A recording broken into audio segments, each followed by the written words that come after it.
In Privacy Watch, a new report from Bloomberg says Facebook has been paying contractors to transcribe users' audio clips without their knowledge.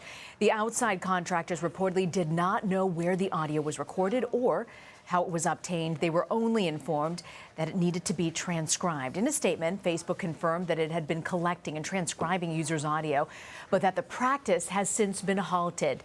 The company said, much like Apple and Google, we paused human review of audio more than a week ago. Joining me now, CNET senior producer Dan Patterson.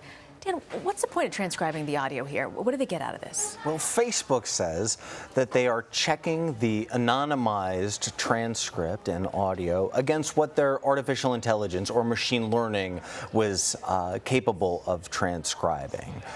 But we can see that there are a number of purposes for using human scribes, one of which is to bolster the artificial intelligence and to provide better results. So how do you tell if potentially you could be one of these people who had their audio tapped into?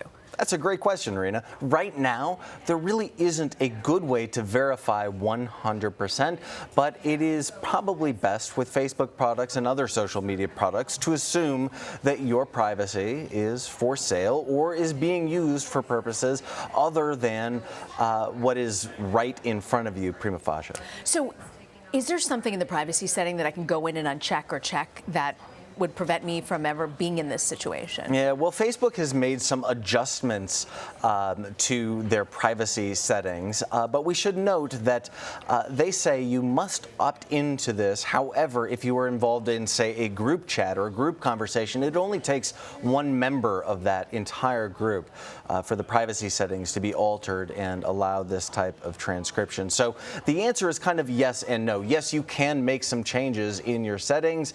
However, those changes can be rolled back at almost any point in time. You know, I feel every time we talk about it and we mention Facebook, it always comes back to the same question.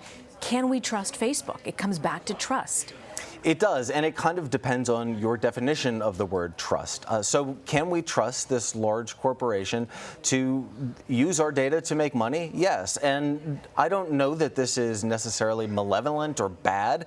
It's just a trade-off that when we use social networking services, if we are not paying for it and we don't have something in those terms of service that assure our privacy, just assume that you can, yes, trust that your data will be used for purposes other than what you have explicitly intended it to be used for. And I should say it's not just Facebook. There were other providers as well that have the same issue. Yeah, what's been very fascinating is that this idea of consumer artificial intelligence that we often encounter through smart speakers or through our smart home relies more on human intelligence than artificial intelligence. And many companies, including Apple, Amazon, Microsoft, Google, and others have encountered the exact same challenges Facebook have with using humans to transcribe alleged AI conversations. Before you go, I want to ask you about another matter. There is YouTube is facing a new federal lawsuit, and these are LGBTQ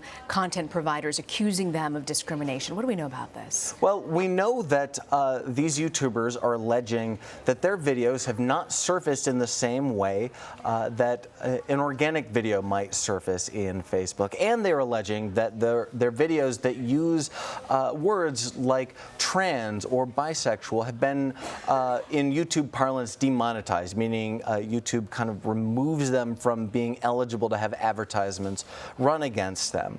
And they're alleging that this is a form of discrimination. So an algorithm might seem robotic, it might seem like math. However, humans determine what goes into that algorithm, and they are alleging that this is in its own form an editorial decision, and that when you single out trans people or other minorities, that you are in effect discriminating against them.